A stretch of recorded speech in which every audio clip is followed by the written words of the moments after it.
Salut les pervers qui se branlent sur les nouveaux trains et on se retrouve aujourd'hui pour le premier épisode de la Zone X de Redix. Yeah. Et la Zone X de Redix c'est en fait un critique manga mais basé, c'est une série comme critique manga mais basé que sur les ecchi. Donc High School DxD, Kiss X6 et trucs comme ça. Donc vous avez compris le genre, boobs, opaille en vue dans la série. Pour les pervers, hein, ça va vous faire très plaisir. Pour certains, non. Mais je m'en fous. Et aujourd'hui, on va parler de DxD, d'High School DxD. Et oui, j'avais très envie depuis longtemps de faire une critique manga dessus, mais je me suis dit, ouais, le contenu va pas être assez adapté pour. Parce que une critique manga, pour l'instant, je n'ai pas parlé d'Ecchi à part Gamega Kid. Et j'avais duré 10 minutes dessus, voire plus. Je crois 19 minutes, un truc comme ça. Et je me suis dit, non, ça va être trop long. D'ailleurs, il y a 3 saisons, parler des 3 saisons, ça va m'être impossible. Du coup, je vais parler que de la première et de l'ensemble des deux autres. Ce que je veux dire, je vais parler de la première les trois en général. Décor, tout et tout. Donc, voilà. Attendez un tout petit peu. Donc,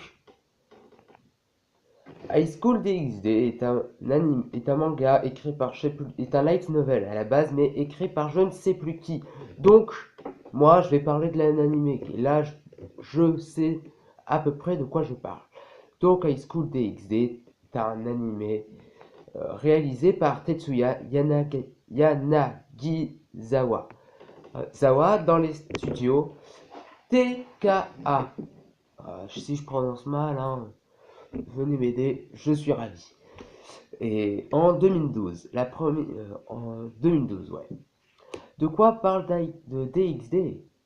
Parle d'un pervers totalement badass qui, au départ, est un simple humain, mais qui devient un putain de démon. Mais laissez-moi vous faire un fucking résumé, bitch, please. Laissez-moi vous faire un résumé, voilà. Donc, Yudo Issei, en seconde, est intégré dans le lycée je ne sais plus quoi, qui est au départ un collège privé juste pour filles, mais depuis quelques temps, depuis une année ou deux, c'est un collège mixte. Du coup, beaucoup de meufs, quelques mecs. Vous aurez compris le délire. Et là, arrivent les... sauf que ce gars, Yudo Issei, a des potes qui sont comme lui totalement pervers, qui pensent qu'à baiser, mais ils sont toujours puceaux. Et ils cherchent bien sûr la meuf pour les dépuceler. Sauf qu'un beau jour, Yudo Issei marche sur un pont, tranquille, vénère, non, peinard, en croyant, voilà, je vais jamais avoir de meuf, je suis pourri. Quand une meuf arrive du nom de Yuma et lui dit ouais, Issei, est-ce que je peux sortir avec toi? J'ai le coup de foot pour toi et tout. Ils sont pas du même établissement, je vous préviens. Donc je me dis, ouais, il y a un problème déjà. Mais continuons. Et là, Yudo Issei, bien sûr, comme un con, il dit, allez, ça me fait une meuf. Et il tombe amoureux d'elle. Je ne sais pas comment, parce que c'est totalement stupide de tomber amoureux. Non, je vais pas dire ça.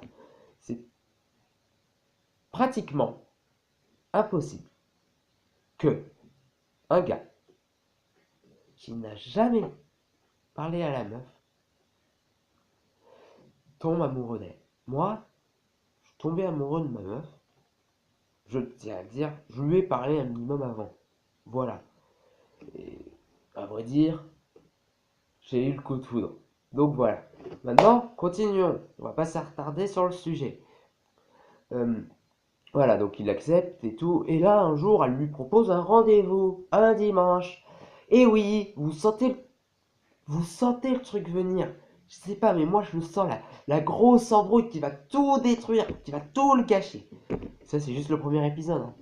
Et du coup, Issei accepte. Ouais, allez, je vais faire un petit rendez-vous avec ma petite meuf. Et ils sont au rendez-vous. Et la fin du rendez-vous se passe dans un parc un dimanche. Et là, problème. Yuma dit à Issei, est-ce que tu veux mourir pour moi? Issei, what the fuck, bitch? Qu'est-ce que t'as dit? Est-ce que tu veux mourir pour moi? Et là, elle se transforme en ange déchu. Et elle le tue. Elle le tue sans aucune raison valable. Je ne sais pas pourquoi, mais quel est ce problème? Voilà, voilà. Et je vais pas vous en dire plus. Parce que...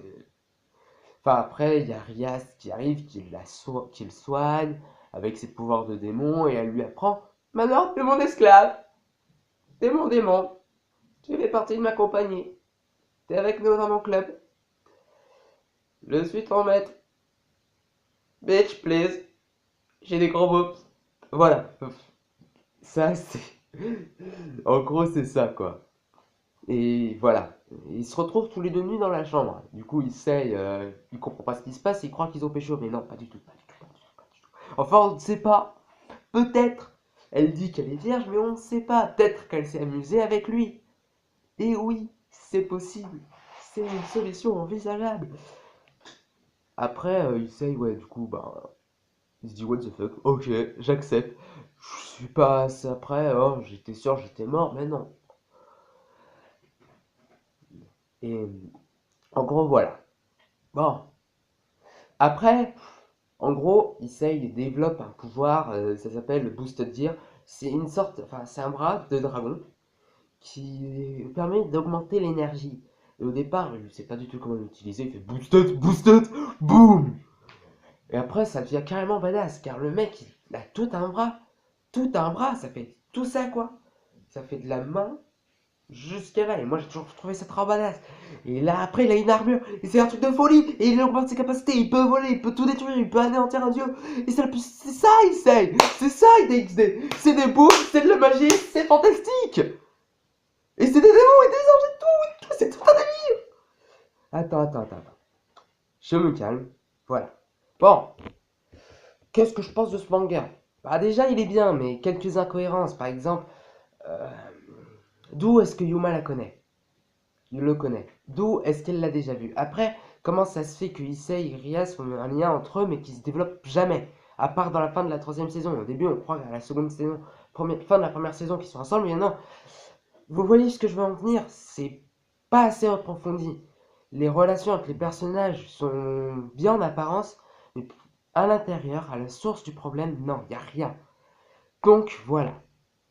Maintenant, voilà. C'est tout ce que j'avais à dire de négatif. Après, les openings sont géniaux, les endings aussi. C'est génial. Mais par exemple, quand tu vois que Issei a la force d'un dieu, il sait l'utiliser, mais qu'il ne peut pas vaincre, comment il s'appelle là, Hades? Non, pas Hades. Loki, il y a un problème. Parce que moi, tu vois, on me dit, t'as la force d'un dieu, bah je vais m'améliorer, je vais m'entraîner, je vais l'exploser, je vais devenir un dieu. Lui, non. Ce qu'il a fait, bah il s'est entraîné, mais c'est tout. Il n'a pas voulu devenir encore plus puissant.